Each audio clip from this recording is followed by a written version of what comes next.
Hey Calien-Knights, welcome back to Raikuzin Games video. In today's episode, we are going to be checking out Hydra 12 or H12. I'm going to present a couple of team ideas and you just got to see what works for you, because at the end of the day, we're all at different stages of the game. You might have certain nat 5s that other people don't. So what's more important is to understand the strategy behind how Hydra works, and hopefully you can apply it to your team according to what you have. So, with that, let's go. Okay, so let's have a look at the teams for Hydra. I'm going to start with the premium team, and I'm calling the premium team obviously for Eve, Bone King, and even Cleopatra, I guess. So I'll just quickly show you this team first, just because for you end gamers, this is an idea that you could use. So I got this from Foi when I was watching his stream live on Twitch, and he was using something like Cleo, Flame Spirit. He was using an Imp. I think he changed that to Succubus now. He's using Enchantress and something else as well. Oh yeah, I think he was using his Eve as well, and he was doing something like under a minute or so. So I was like, wow, cool. I don't have the units that he had. I don't have a Succubus. I do have an Imp, but I can't be bothered evolving an Imp. I don't even have like low magic essence or whatever they're called, but I thought I'd try Bone King just because of the damage multiplier. And one of the things he said was, with Cleopatra's that skill, the revive skill, all you have to do is keep in mind the order that you've stacked them, like the lineup. So I've made Eve first just because she's a 50% attack lead, but I've chosen her skill that defense breaks to make sure that she can get that defense break so that second unit can hit harder. And who's my second unit? I think it was Noctura, and she's on this defense break as well, even though Flame Spirit ignores defense, but it's mainly for Bone King. So see, when he comes in, there's a defense break already on it, and as you can see, Cleopatra just takes it from these multiple headed snakes. So yeah, that was a minute 30. My best time's like a minute 7. Pretty high success team. It's a pretty good team, right? And I'll quickly show you the skills just so everyone can see, and the stats. So those are your stats. Cleo is max skilled. I'm using the heal invincible S2 and the revive, as you saw. HP.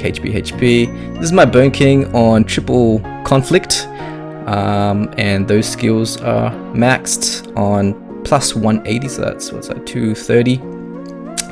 And I've got a 10% tower, so 240.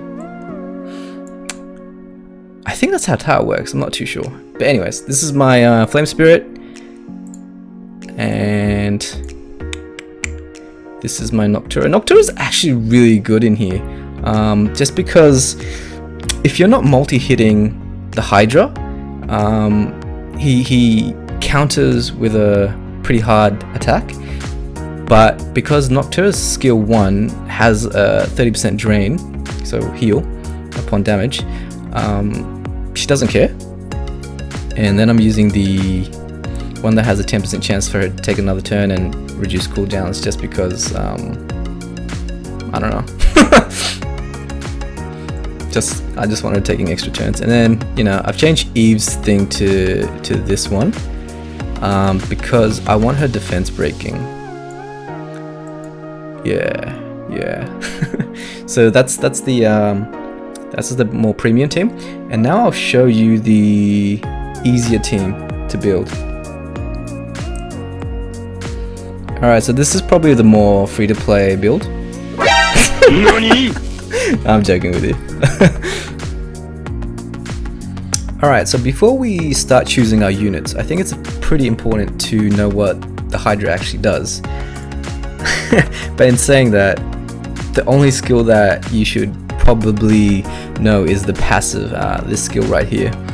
I'm going to break it down for you just because you know, it's a bit of a read. So the first part basically says the only debuffs that work against this Hydra is attack break, defense break, slow debuff, and block heals. Yeah, so those are the only ones that work. So if you're thinking of bringing Amnesia or Oblivion, or what do you want to call it, the one that blocks passive, that won't work. A lot of people have suggested, like, you know, bring Monkey King, bring Vampire. Nah bro, it doesn't work.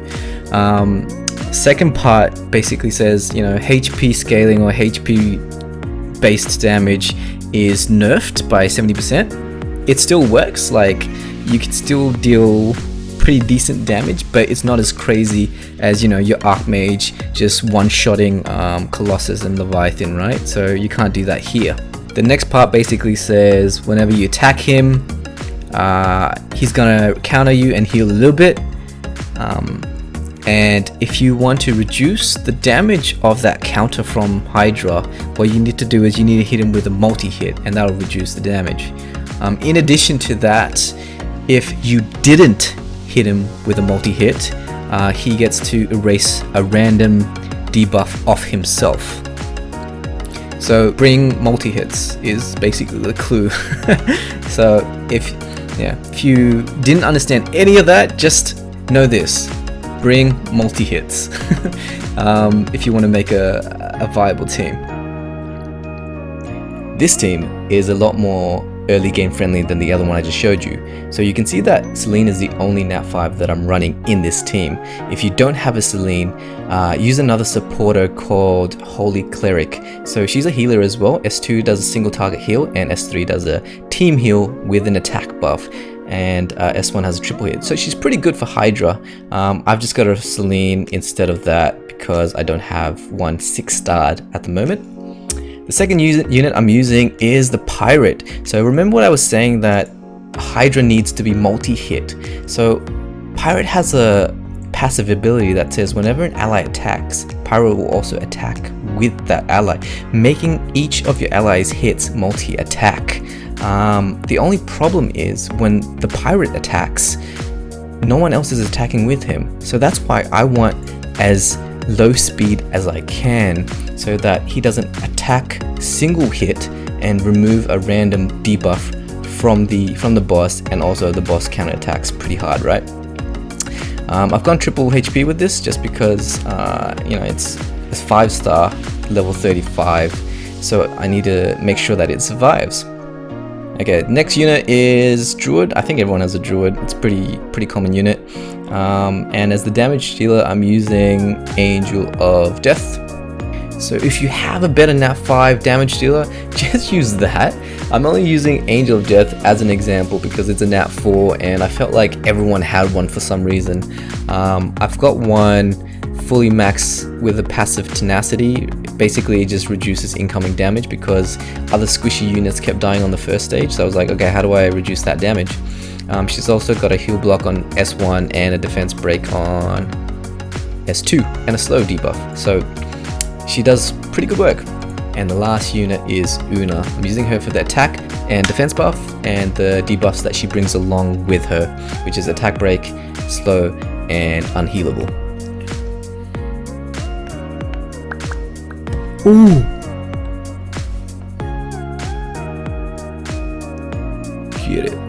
Get it. A few moments later. Alright! We're getting close, guys. We're getting close. Let's go. Got it. We got it. 6 whole minutes.